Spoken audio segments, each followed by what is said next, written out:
So let me revise what we learned on the previous seminar. On the previous seminar, we learned what are phonons. Phonons actually are quanta of atomic vibrations, and we have considered the general properties of phonons, but I hope that you remember all that from the course of general physics. And we have considered the chains of atoms. We have tried to decouple the Hamiltonian or the total energy into a set of non-interacting instances, and these non-interacting instances are phononic waves.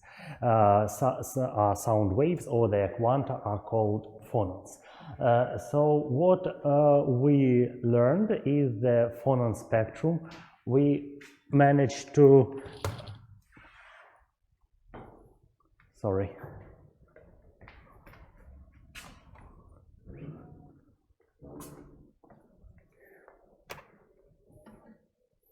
For some reason, the slides are running without my touchings. We have considered the spectrum. The spectrum appeared to be linear. We have considered the quantization of energies, and we have learned what is electron-phonon interaction.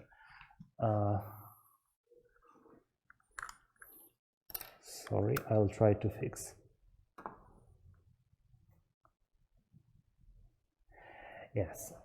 Our main goal was to find the energy of electron-phonon interaction. And due to this electron-phonon interaction, electrons can scatter the atomic vibrations, and this can lead to finite resistivity of solids. Our goal was to find this resistivity. We didn't achieve this goal finally because we wrote the interaction energy between electrons and phonons.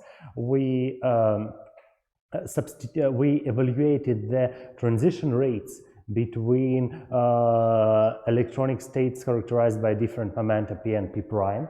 Due to this interaction, this was done explicitly by calculating the matrix elements of interaction Hamiltonian, and we have considered several possibilities of electron scattering, like the scattering with absorption of phonon or scattering with emission of phonon. Each of them had their own matrix element. With that, we managed to find the full collision integral. The collision integral was written just with Fermi-Golden rule for absorption and emission probabilities, and we have added some factors which show that the initial portion of phase space should be occupied and the final portion of phase space should be non-occupied. This was for outgoing part of the collision integral. The net collision integral was quite complicated, and its structure contained 4 terms. 2 for outgoing parts. The electron leaves the phase space with wave vector p. One possibility is to absorb a phonon, the other possibility is to emit a phonon. And there is some ingoing part where an electron with momentum p prime can populate the state with momentum p either by emission or absorption of phonon. So the net collision integral looks quite terrific because it has 4 different terms, but if you just paint these pictures and by your intuition ascribe to each arrow its own distribution function, then everything will be well. Okay, at this stage, do you have any questions, or probably you could express also some ideas?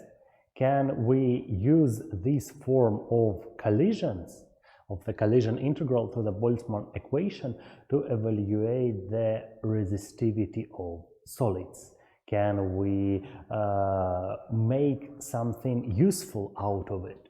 Because the final equation looks quite challenging to solve.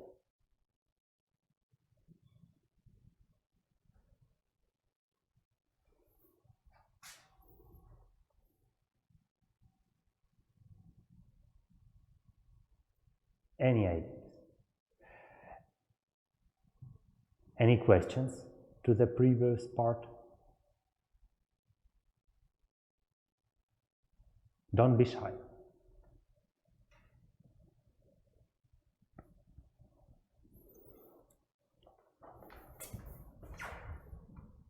Okay, if there are no questions, I believe that nothing is understandable, then I will give you a hint how can we write this form of collision integral for the kinetic equation just by painting the pictures and by having some physical intuition.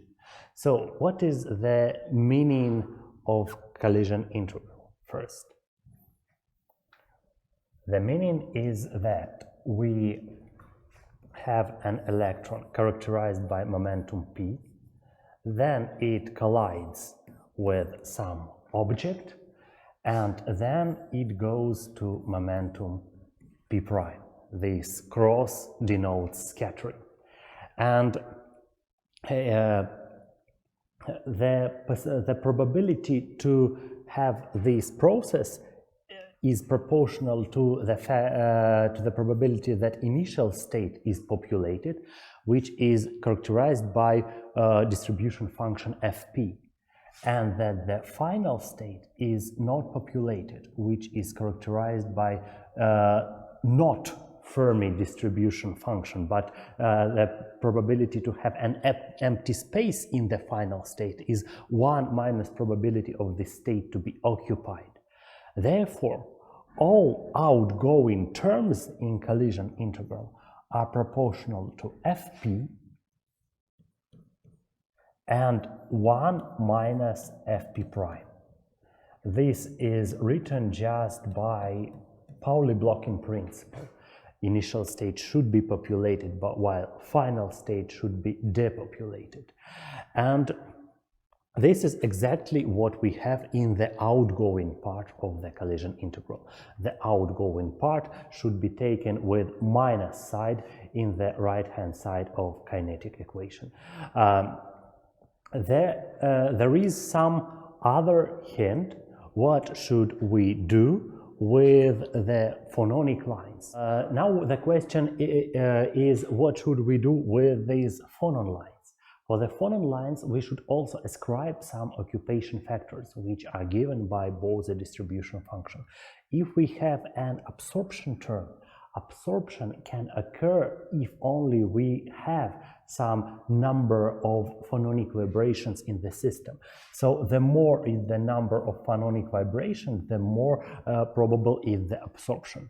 On the other hand, emission is always possible. Emission is always possible even if we don't have phonons. So it is proportional to the number of quanta plus unity. This is the unity is spontaneous part and is stimulated part of the emission.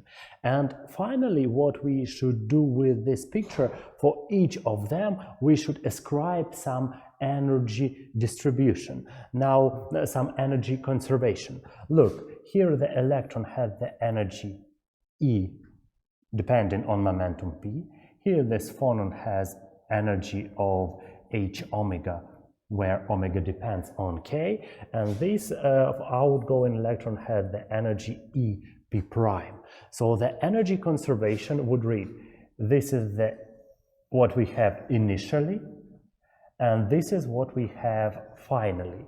So the energy conservation would read energy of initial electron plus energy of initial phonon equals the energy of final electron. And this is exactly what we have in the first bracket. Nk for the absorption of phonons, and the energy conservation is exactly energy of initial electron plus energy of initial phonon equals energy of final electron. This is what stands under the delta function. So I hope with this intuition you will be able to write formal expressions for each of the collision terms. You see here we exactly have the necessary electronic distribution function, the necessary phononic distribution function, and the necessary energy conservation laws under the delta sign. The only remainder what we have here is the interaction matrix element square, the interaction squared modulus.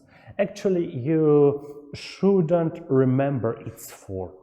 You should look for its form in the textbooks, and more generally, its form can depend on the type of the interaction. Here I use the so-called deformation potential approximation, which corresponds to scattering of electrons by acoustic phonons. It is proportional to the deformation potential constant, transferred momentum, and the amplitude of 0-point vibrations. But there can be other types of phonons, like optical phonons, which would have different form of these interactions. There could be some phonons in polar materials, which introduce electric fields when propagating inside of the crystal, and these electric fields can directly affect the motion of electrons. The form of this interaction potential would be different, but here we have taken it in the so-called deformation potential approximation. The same tricks can be done with the ingoing part of the collision integral. So now, for starting electronic arrows, we write their distribution functions fp prime. Here we have the emission process, so it will be proportional to the number of phononic quanta plus unity, and here we should have empty state at the momentum p. Sorry.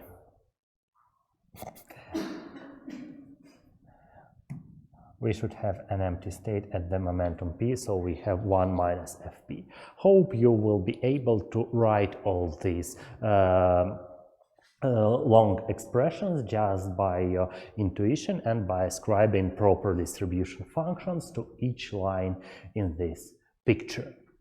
Now our goal will be to move further and to use this collision integral to find the resistivity in the kinetic equation approach. It is possible, and it is possible after we make some simplifications. So this is all these long formula written in one line, and I have made a shorthand notation, the interaction for the interaction probability in the Fermi-Golden rule without the delta function. So the interaction is 2 pi divided by h interaction potential squared, and namely for the deformation potential approach, it is proportional to d, transferred momentum, and amplitude of 0-point vibrations. Now we will need to simplify it further. The hint is the following. This is a very general physical consideration. Actually, electron loses typically very little energy when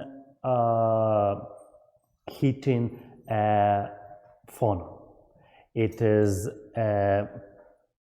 due to the fact that the phonon velocity is generally very low, and actually it implies that the energy lost upon each collision is typically small.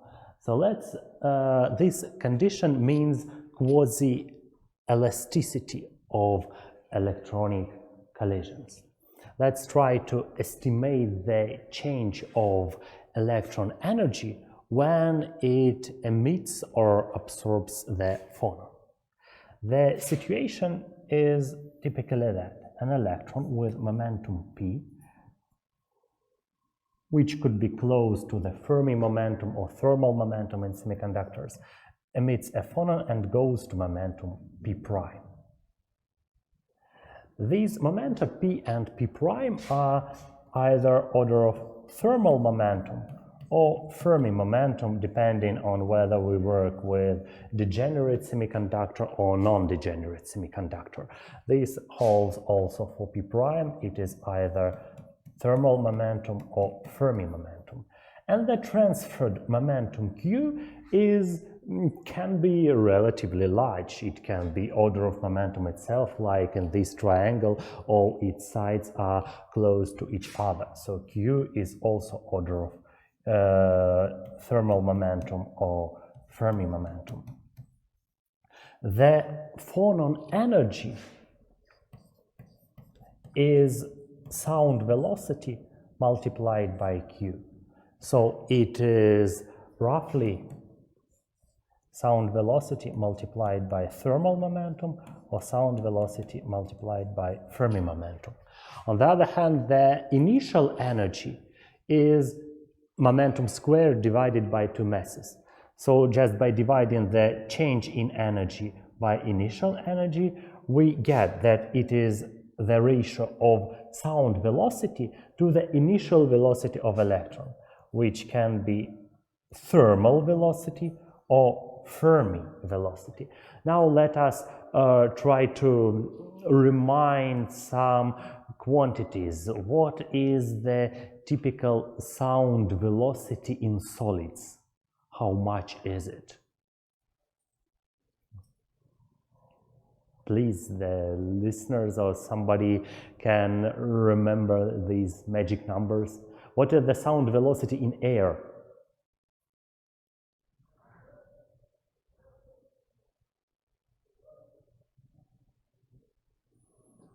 Кто-нибудь помнит число для скорости звука в воздухе? Пример. The sound velocity in air is roughly 300 meters per second. And the sound velocity in solids is roughly one order of magnitude larger. So it is roughly 1 to 3 kilometers per second. And so S in solids is roughly 1 to 3 kilometers per second.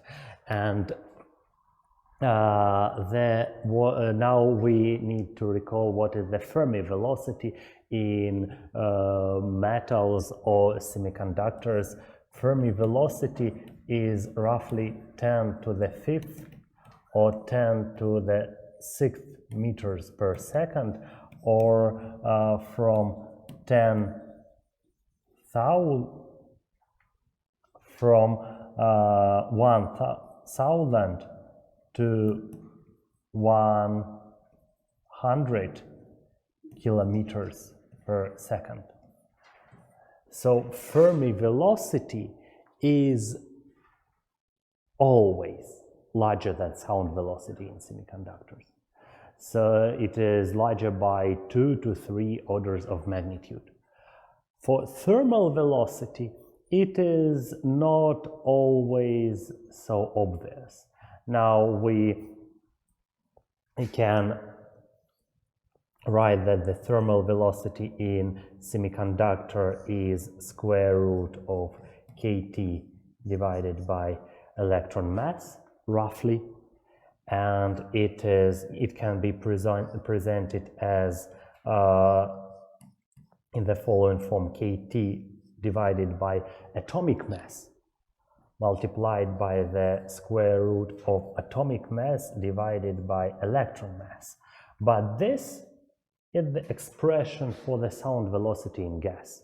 It is roughly 300 meters per second. And here this quantity is generally large.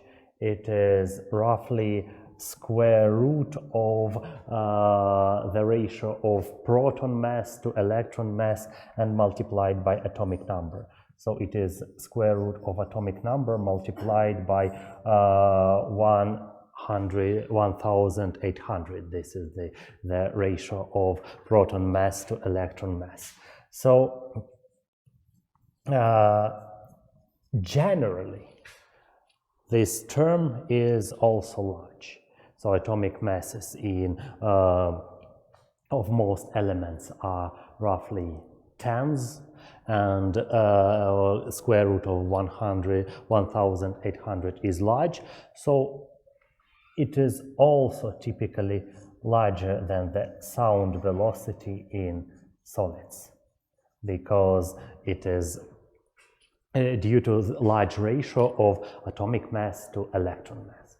So to conclude, the assumption of elasticity is very frequently fulfilled in real metals and semiconductors. And this is really great, because our previous calculations were using different energy conservation laws for emission and absorption. But if emitted energy and absorbed energy is nothing compared to initial and final energy, then these emission and absorption acts should not be distinguished. The other assumption that we will use upon transformation of collision integrals is the assumption of relatively high temperature. This would allow us to simplify the occupation factors. The number of quanta is given by Bose distribution. It is exponent of phonon energy divided by kT. And if phonon energy if temperature is relatively large, we can make Taylor expansion of this exponent. The unity term cancels out, and all the distribution would be roughly kT divided by energy of phononic quantum, and will be much greater than unity. In this approximation, when NQ is much greater than unity, the factor for absorption and emission should not be distinguished. N plus 1 and N are roughly the same and are all much larger than unity. This assumption is harder to fulfill. Namely, it required that transferred momentum, which is roughly Q, which is roughly Fermi momentum, should be much less than temperature. So temperature should be greater than sound velocity multiplied by Fermi momentum. We can rewrite this in a different form. We can multiply this both right and left hand side by Fermi velocity, and we will have sound velocity divided by Fermi velocity multiplied by Fermi energy should be much less than kT. So Fermi energy in most metals and semiconductors is roughly several electron volts, but S divided by V Fermi is generally small. It is roughly 1 divided by 100. So there are some temperatures where this can be fulfilled, but there are some low temperatures where this is not fulfilled. So what will be the goal of this lecture? We will first work with these approximations of quasi-elasticity and high temperature to derive a very simple formula for the momentum relaxation time and resistivity. And I hope everybody of you will understand and learn how to do it. We will make several estimates for graphene and evaluate the momentum relaxation time due to phonon scattering in graphene at various Fermi energies. And in the second part of the lecture, if we have time, we will start developing an approximate method for kinetic equation that would be able to allow us to evaluate resistivity without these assumptions, which would be valid almost everywhere. So let us continue. Under these assumptions, we can greatly simplify the collision integral. So the simplifications are that we forget about phonon energy in the delta function, and therefore these delta functions are identical. We forget about the difference between n and n plus unity, because all number of phononic quanta are really large. But then all these terms look almost like each other. So these terms look as sum over final momenta, nk is cancelled out. The delta function now just shows the elasticity of scattering. The interaction probability is still there. We have two identical terms, so we get a factor of 2. And what we have with Fermi distribution functions? Fp prime 1 minus Fp minus Fp 1 minus Fp prime. Wow, they are identical. Moreover, the cross terms are also identical and they cancel each other. So they make a mutual cancellation. What we have finally is a very, very simple form of the collision integral. It is sum over final momenta to number of quanta delta function for the elasticity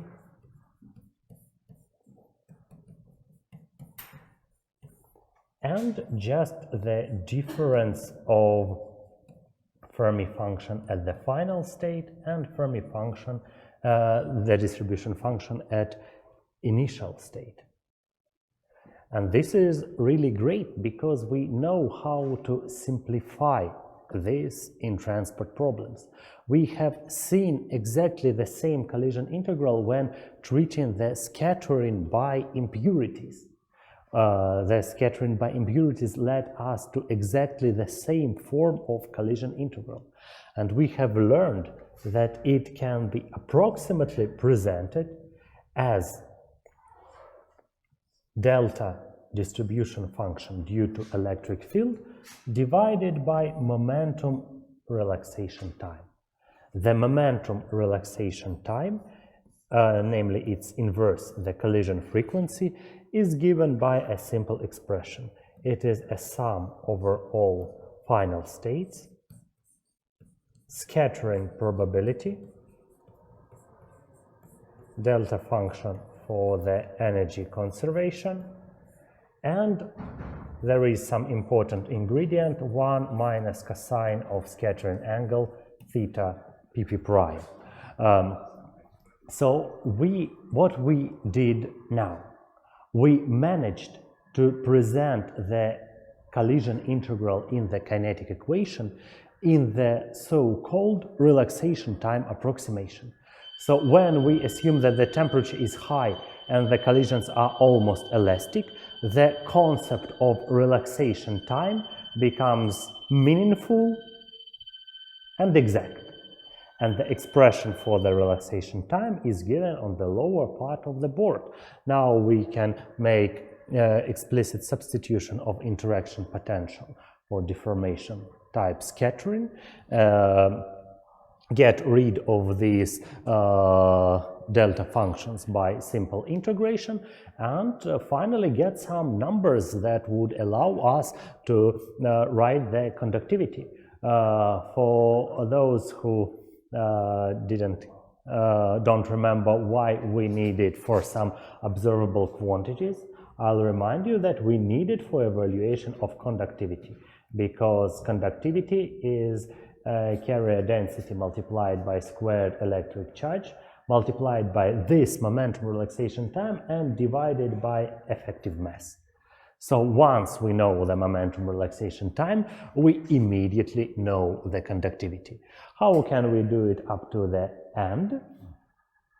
So I now repeat the same with formulas printed not written by hands. Now we will need to make it suitable for final evaluations. To make it suitable for the final evaluations, we do some tricks. We need to write explicitly what is the summation over the final states. Summation over the final states is the, for example, in two-dimensional systems, it is the integral over momentum space divided by 2ph to the second power. Or in the three-dimensional systems, it is 2 pi momentum squared delta momentum multiplied by sine of scattering angle delta angle divided by 2ph to the third power. Actually, in all the situations, we can do the following trick. We can write here 2 pi and divided by 2 pi. And here we can have extra factor of 2 and divide by it. What we would get finally, but the quantity now that stands in front of the scattering angle is recognized as the density of states. It is the density of states depending on energy and multiplied by the differential of scattering angle divided by the full scattering angle. The same can be done in three dimensions. It is the density of states in three-dimensional system multiplied by the differential of solid angle divided by the full solid angle. And the recipe here is to get rid of these energy delta functions using this density of states and to average the angle-dependent terms over all possible orientations of scattering angle. Actually, in the case of phonon scattering due to deformation potential, the dependence on scattering momentum q vanishes. I can explain it in more detail.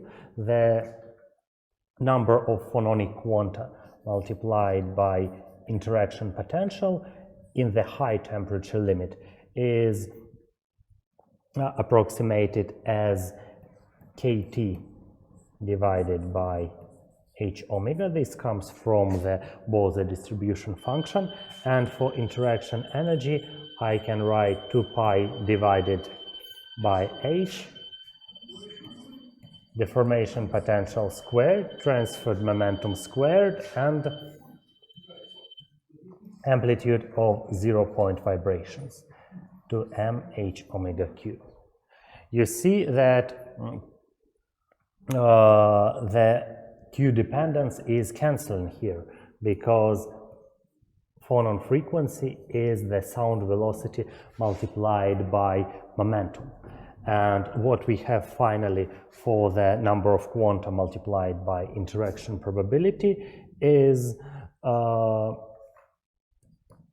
pi divided by h multiplied by kT and divided by mass of the atom and the sound velocity squared. Well, yes, that's right. And deformation potential squared in the numerator. So the interaction, the scattering probability for electron-phonon scattering doesn't depend on transferred momentum. And therefore what we need for angular averaging, we need to average this 1 minus cosine of the scattering angle over all possible angles. Averaging the cosine gives 0, and its average is simply 1. So averaging over angles give us just unity, and integration over energies is trivially done with this delta function and gives us the density of states. The final result for the momentum relaxation time in system of any dimensionality is the density of states at Fermi energy per unit spin. G is the spin degeneracy factor, which is equal to 2 for single value semiconductors. It is also proportional to kT, deformation potential squared, inversely proportional to the density of the material and sound velocity. So what is the characteristic feature here? The higher is the energy of electron, the more probable is the phonon scattering. The probability of phonon scattering reflects just the density of states in the material.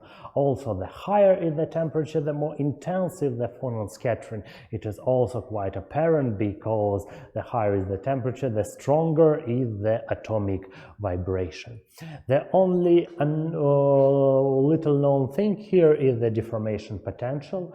It is determined either from first principle calculations or from experiments. The typical values here for you just to know is D is order of 10 eV for most materials.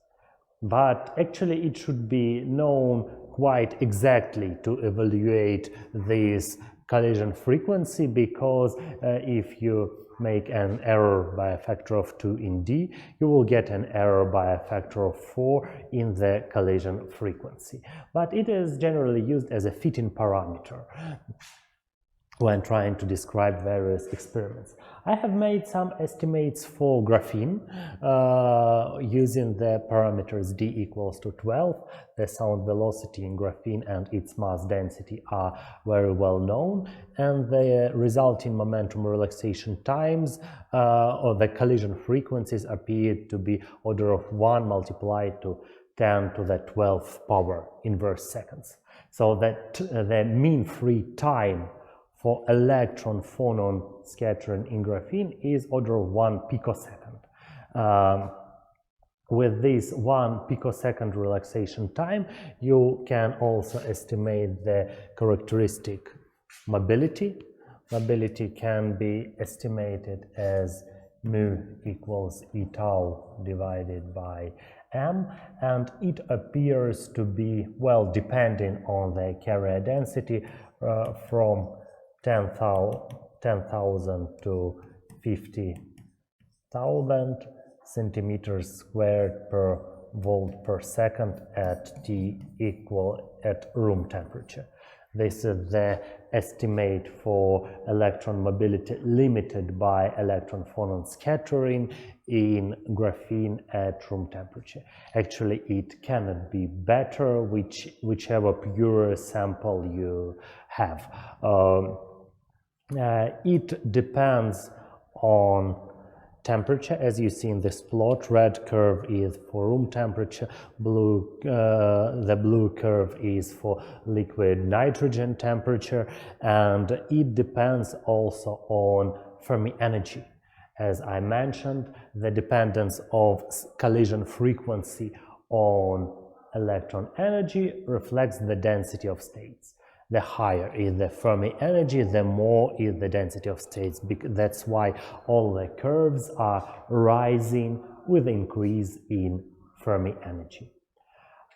Please ask any questions, probably on basic physics or probably on calculations, because with that we are coming to an end of the topic devoted to electron-phonon interactions in semiconductors. Don't be shy, please.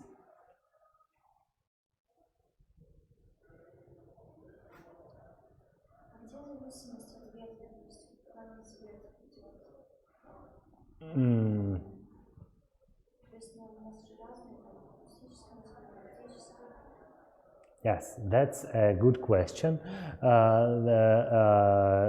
There is a question from auditorium. We can have different phononic branches in the spectrum. Therefore, we probably should have various relaxation times for scattering by phonons at a various branch. This is indeed true because in solids we can have longitudinal and transverse phonons, and they can have different velocities. Longitudinal has one polarization, its degeneracy is unity. Transverse has generally the degeneracy of 2, and its velocity can be different and larger. When we deal with transverse and longitudinal optical phonons, they are summed independently. So in the expression for the momentum relaxation time, we saw a combination d squared divided by s squared.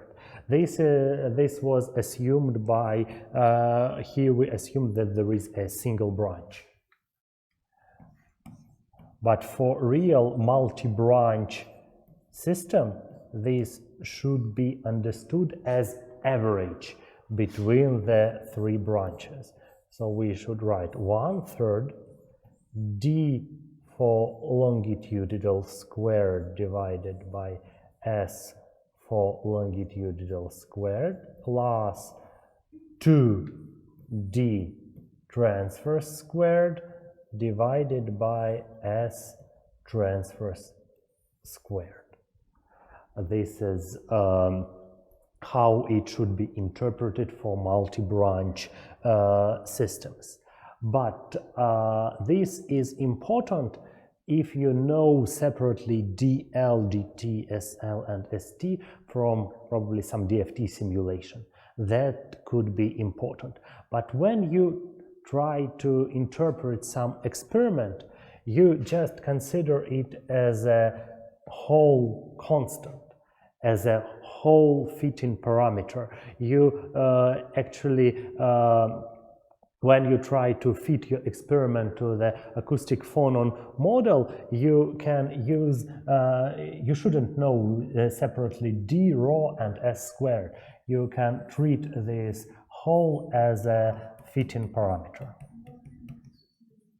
Well, that's great. That's a great question. The main type of experiment here is measuring the dependence of resistivity on carrier density and temperature.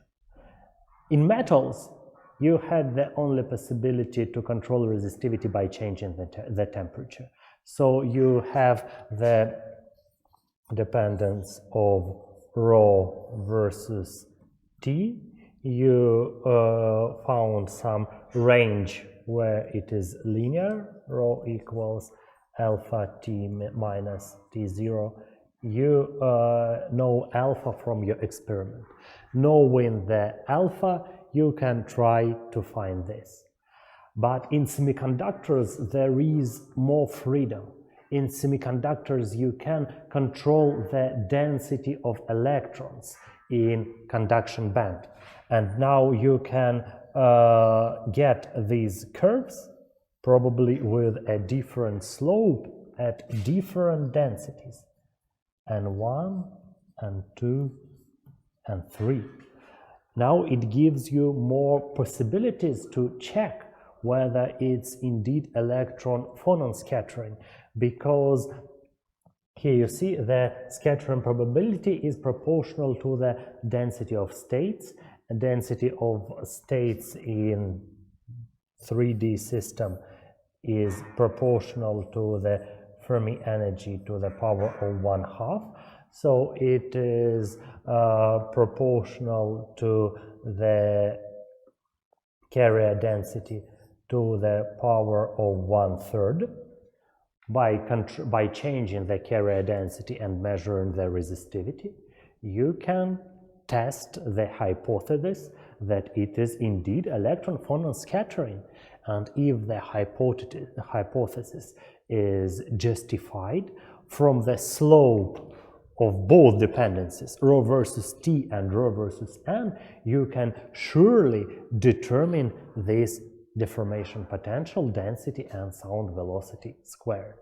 Further, you will be able to use it in interpretation of different experiments. For example, you know deformation potential from your measurements of transport, and now you can use very similar formulas, for example, to estimate the cooling time of hot electrons, because electrons can lose their momentum when scattering acoustic phonons, and they can partially lose their energy. Both processes are governed by a single parameter. You can extract it from one type of experiments, like measuring resistivity, and further use it everywhere, in optics, in thermoelectrics, and in many, many others. So this is the usefulness to determine D from experiment. Okay, any other questions, maybe from Zoom auditorium?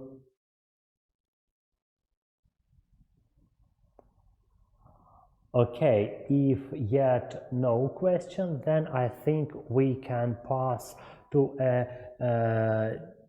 the following lecture, which is devoted to variational approach to the kinetic equation.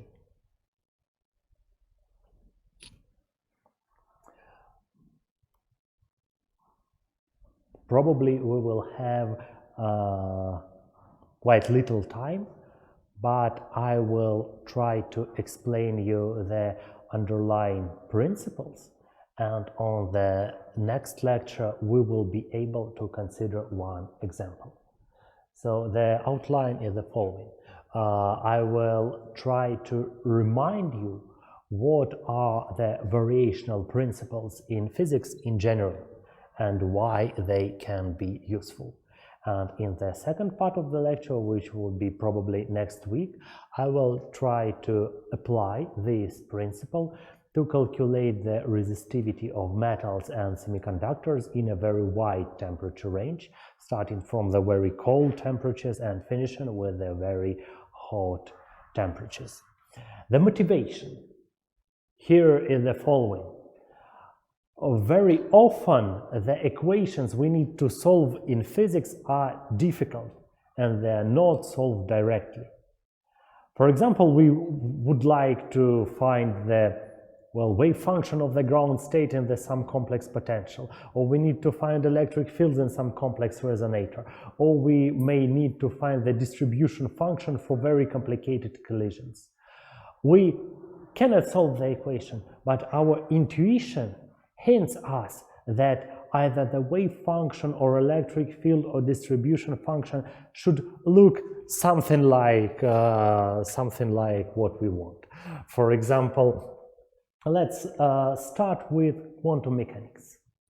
The variational approach in quantum mechanics is the simplest to understand and most illustrative.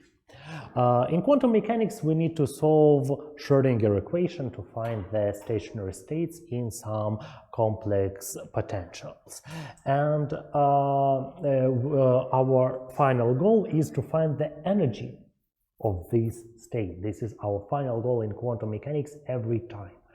But we will try to take a different approach. We can write the energy directly through the wave function. there is a different expression for the energy. The energy in quantum mechanics is the sum of kinetic energy, which is h squared divided by 2m psi prime with respect to the coordinate, take it by modulus, and plus the potential energy multiplied by psi modulus squared, integrate over all the space.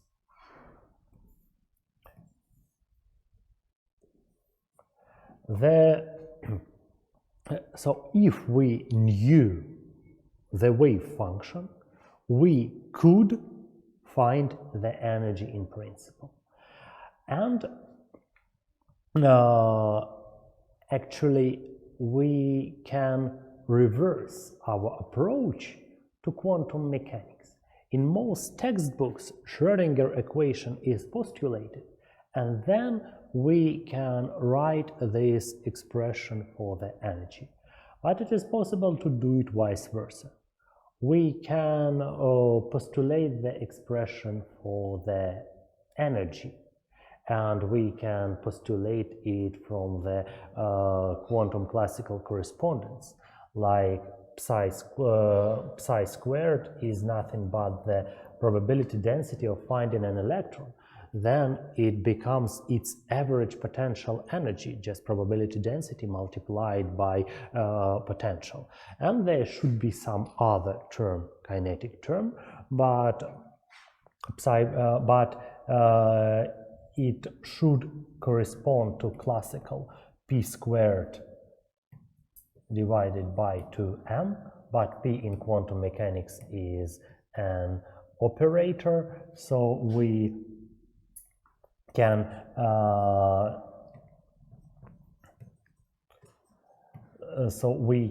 take the average value of this operator with respect to some wave function. And this is nothing but the kinetic energy density.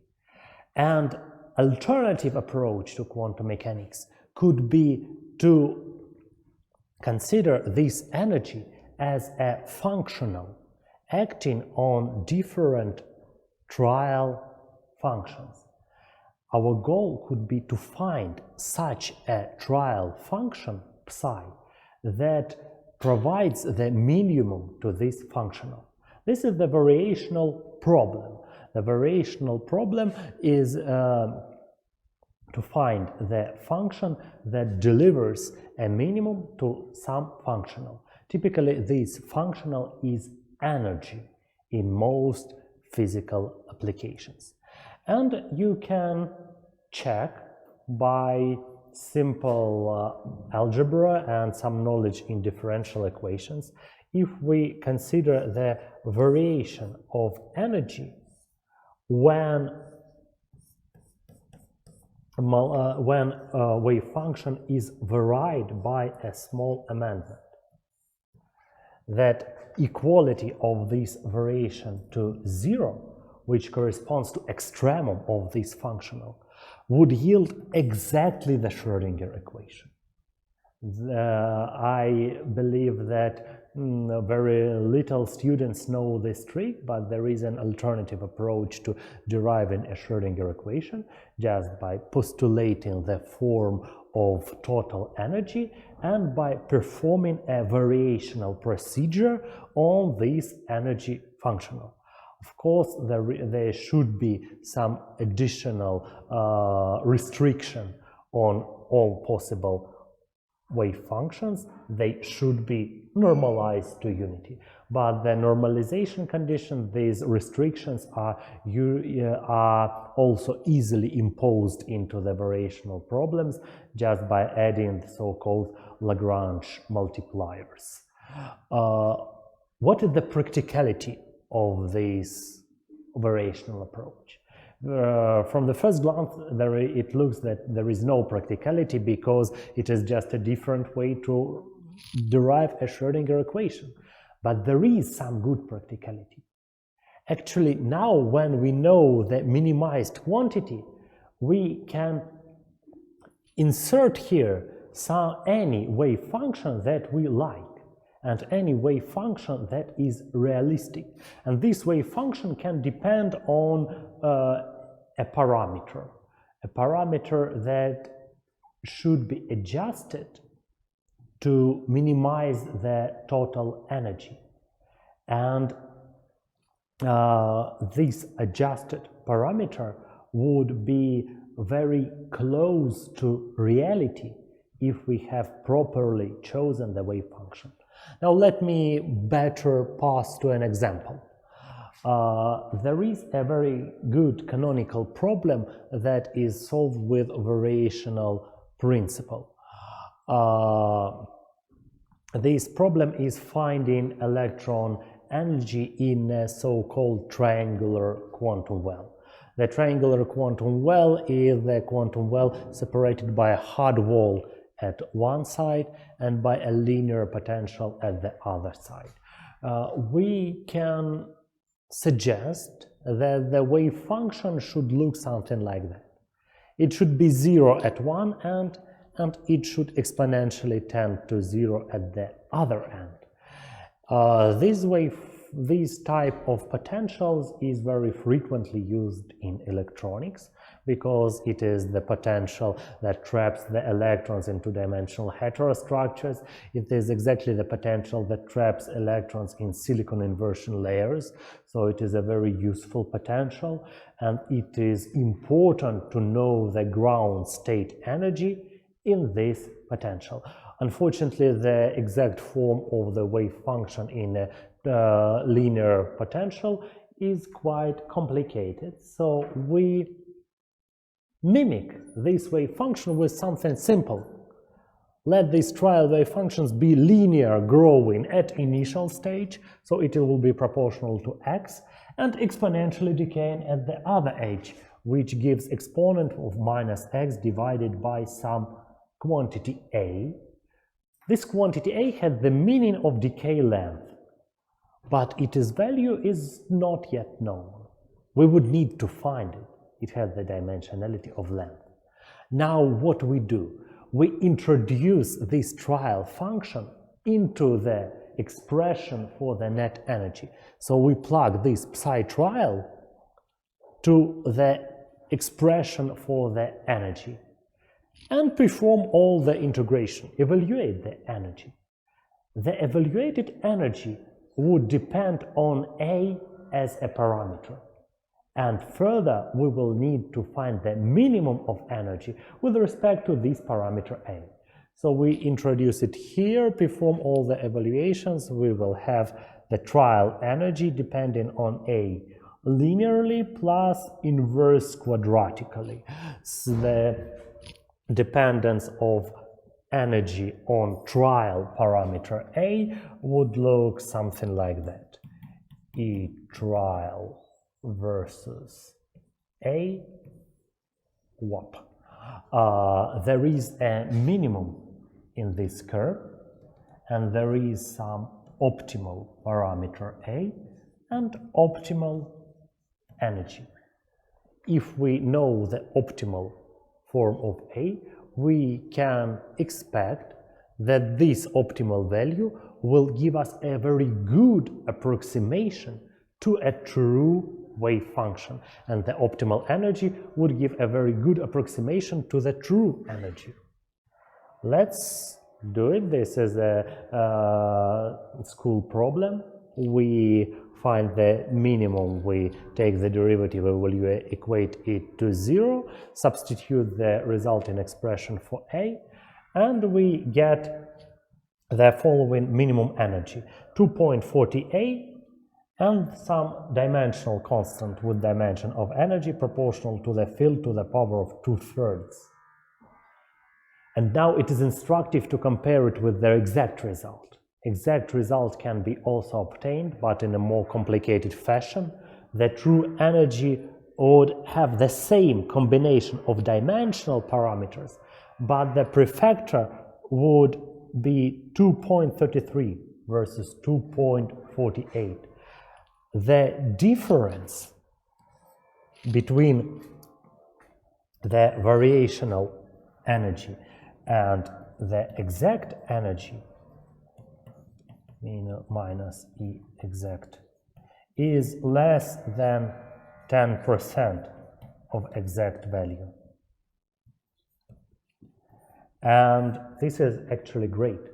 We didn't solve the Schrödinger equation. We didn't use any special functions, but we managed to evaluate the energy almost exactly. And actually it works very often. If you know some trial function by your intuition and you do the minimization procedure correctly, then your answer would be very close to reality. There is no estimate from mathematical sense why it works. It's a wonder, but it works. It works well for average characteristics, like average energy, but it may not work well for the local characteristics. For example, if you want to predict the derivative of the wave function at the origin, it should be very sensitive to our choice of trial function, but the average energy would be insensitive to this choice. So global characteristics are predicted accurately, local characteristics are predicted not so accurately with variational approaches. Now we might want to know, is it possible to do the same for kinetic equation?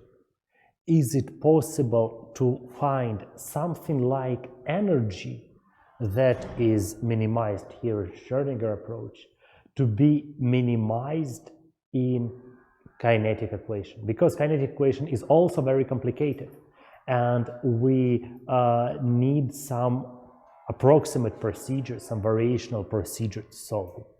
And of course it exists. So the general form of kinetic equation, if we linearize it with respect to distribution function, is the following. Driving term, which is the force acting on a particle multiplied by its momentum derivative, equals the collision integral. Now I will make some reminders how the kinetic equation is linearized. The initial form for steady state uniform fields is force acting by the derivative of distribution function with respect to momentum equals the collision integral depending on the distribution function by itself. We assume that the distribution function deviates weakly from its equilibrium value without field. So we write it as equilibrium distribution function plus some correction. The correction itself is proportional to electric force. In this term, we can take equilibrium part of the distribution function because this term is already proportional to the field. In the collision integral, we will need to take the linear amendment because the collision integral is zero when evaluated on equilibrium function. Let's do it explicitly in the case of electric field acting on electron when F equals minus elementary charge multiplied by electric field minus EE, derivative of equilibrium function with respect to momentum, plus derivative of amendment with respect to momentum equals collision integral acting on equilibrium part of the function plus collision integral acting on amendment. This term is zero when equilibrium distributions don't introduce any collisions. And already this term can be neglected because it's second order in electric field. Here we have one electric field and the delta F would be proportional to the electric field. So this term should be also cancelled. Very often the correction to the distribution function is chosen in the form looking like the driving term. It is also always chosen in the form minus derivative of distribution function with respect to energy multiplied by some new function phi. This new distribution function phi has the dimensionality of energy, and it characterizes the deviation of distribution function from equilibrium evaluated at the Fermi surface, because this term, the delta F equilibrium with respect to energy, is strongly non-zero only near the Fermi surface.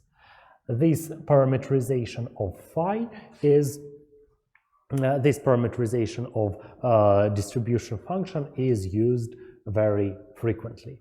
So when we work in the relaxation time approximation, our kinetic equation is presented as elementary charge multiplied by a derivative of equilibrium distribution function multiplied by electric field and velocity equals minus delta distribution function divided by tau p. If we introduce this parameterization for correction to the distribution function, this is presented in a very simple form, minus E df0 with respect to EVP equals equals plus df0 with respect to E multiplied by phi depending on momentum. Now we ask ourselves, can this equation be considered as a variation of some functional? We might hope that this functional would be energy depending on distribution function, but actually it is not. It is a more complicated stuff. Let us call this functional S. And just believe me, and it is quite easy to check that this functional S has the form sum over all possible momenta minus E df0 by dE EVP phi minus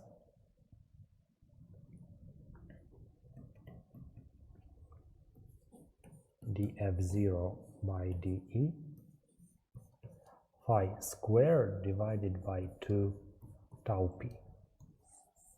So how can we prove that the variation of this functional gives exactly the Boltzmann equation? The variation of functional is written just by adding a small amendment to the distribution function and taking it to be 0. So variation is taken by Fp plus delta Fp and equating it to 0. To take a more simple approach, you just can take a simple derivative with respect to the variable function, considering it as a scalar. By taking this derivative, you get this fourth term. By taking the derivative with respect to phi in the right-hand side, you get exactly the collision term. And this is the functional that should be minimized to obtain the kinetic equation in the tau approximation. It is interesting to know what is the physical meaning of this functional S. Probably just looking at the letter, can you guess what reaches the extremum in kinetic phenomena when driving electronic systems with the external field? What is the meaning of this quantity?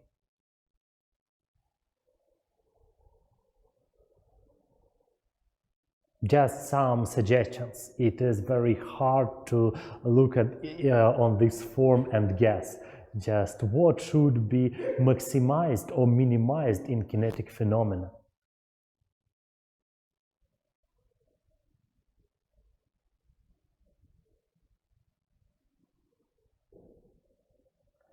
Probably you remember what is denoted by letter S in thermodynamics or kinetics. What? Flux? You remember Poynting vector, but it is not that. From another area, from thermodynamics, what was denoted by S? Okay, actually it is entropy generation rate. The distribution function is attuned in such a way that the entropy generation rate when driving electrons with external field reaches its maximum. And so let me revise everything with this, the formulas we had. So our problem is to find some functional S that its variation with respect to the distribution function would yield the kinetic equation. The meaning of this functional is the entropy generation rate, and for simple cases like tau approximation, we can find these functionals exactly, and these functionals can be found exactly for all types of collisions, including very, very complicated collisions like electron-phonon collisions that at low temperatures that are slightly inelastic. And these functionals can be written down for collisions of electrons with each other, which have even a more complicated form. I think for today it would be enough. Our next goal on the next lecture would be to construct an entropy generation functional for the electrons interacting with phonons, and to minimize it with some trial form of the distribution function. Let me,